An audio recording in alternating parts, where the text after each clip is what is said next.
ボンジョー。このチャンネルではセーヌ川にまつわる動画をお届けしてきました。セーヌ一人旅と題したシリーズでは、2001年6月にパリからディジョン、そして田園を走る路線バスに乗って、私がセーヌ川の源流を初めて訪ねた時のお話をご紹介しています。前回までの動画で、セーヌ川の源流域にたった一軒だけある家に暮らすポールさん、モニークさんと偶然に出会い、お昼ご飯をごちそうになったことをお話ししました。今回はその続き、食後の散歩です。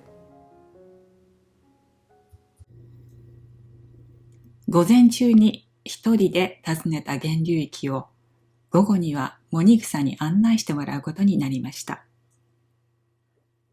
エプロンドレス姿であることに変わりはありませんが、コットンの帽子をかぶり、足元はキャンバス地のスニーカーに履き替えたモニークさんの後ろについて私も歩きます。源流の一軒家から木立がトンネルを作る小道を抜けると、木のテーブルとベンチのあるピクニックエリアに出ます。舗装道路から階段で降りてきたその広場には、実は人が2、3人も入ればいっぱいになりそうなごくごく小さな山小屋風の建物もあります。モニークさんは言います。夏にはね、観光案内所になるの。地元のアルバイトの学生が毎日詰めているのよ。今、その小屋の扉は固く閉じられていますが、扉が開いてそこに学生さんがいて、ピクニックをするハイカーたちがやってくるようになれば、さぞかし明るい雰囲気になるだろうなと想像できます。そのエリアからヨーロッパ頭皮の足元を過ぎると緑の湿地が開けた源流域になります。そこだけ草が刈り取ってある小道を歩いていくと、さっきポールさんと一緒に私が座っていたベンチが右手にあって、その先に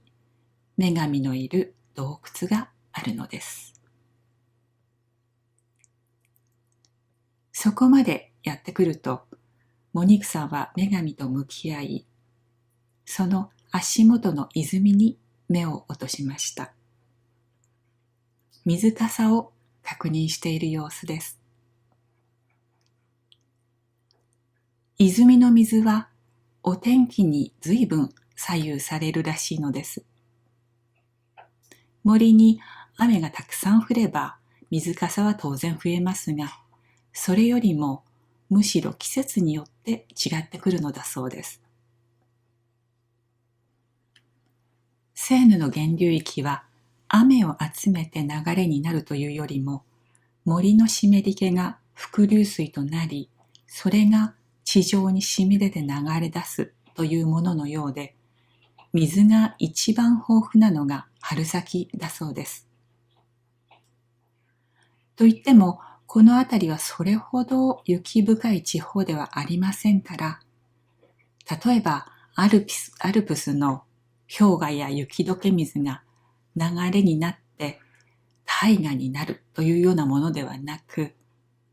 むしろ秋、冬の間に森が蓄えた湿り気が春になって水の流れになるというイメージです。源流の一軒家のあたりで標高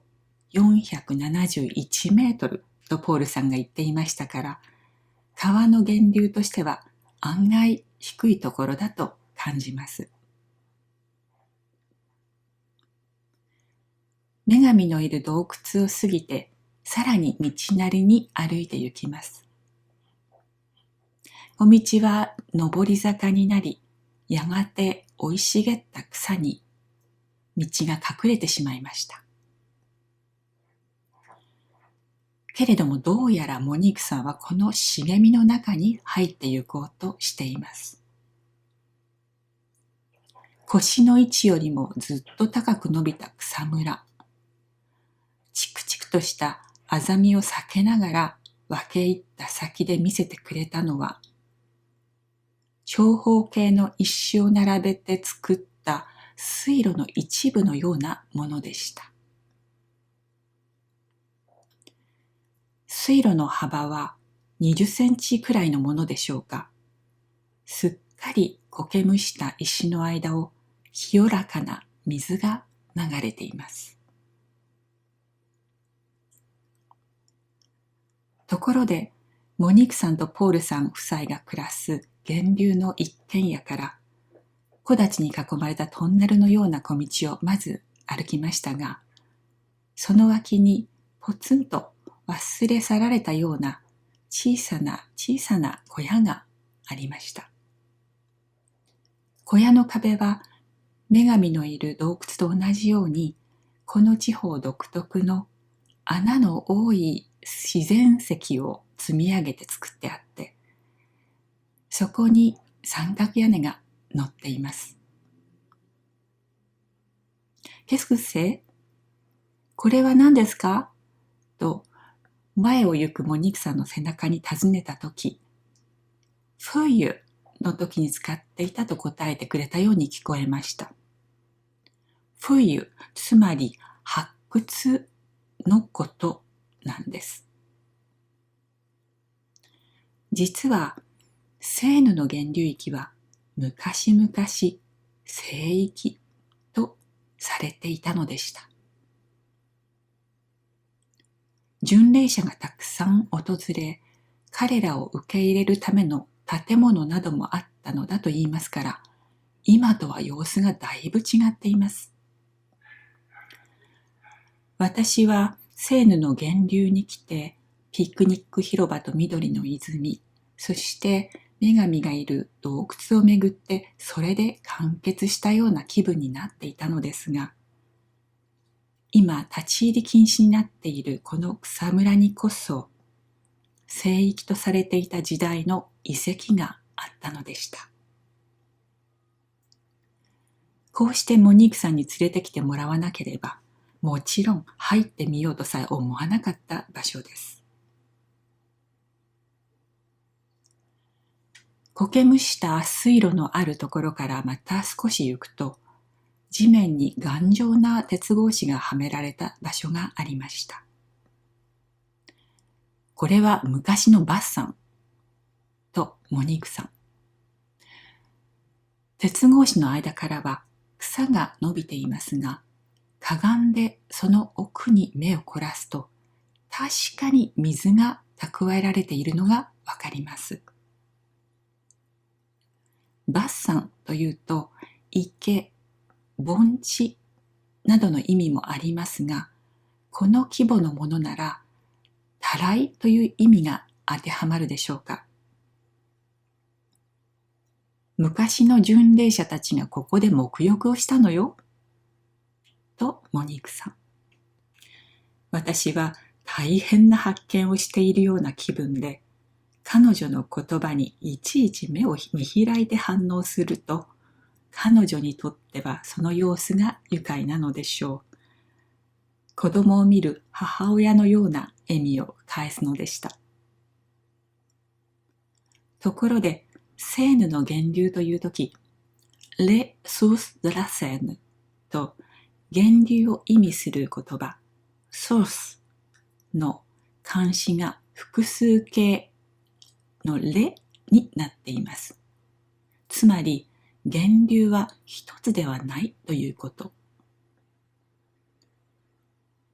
洞窟の女神の足元の泉、そのうちの一箇所からふつふつと湧き上がっている水は源流の象徴ですが、水が湧いているのはその場所だけではなくて、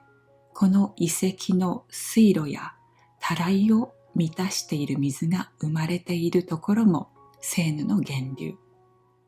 そういう意味で複数形が使われているということを私はこの時初めて実感しました。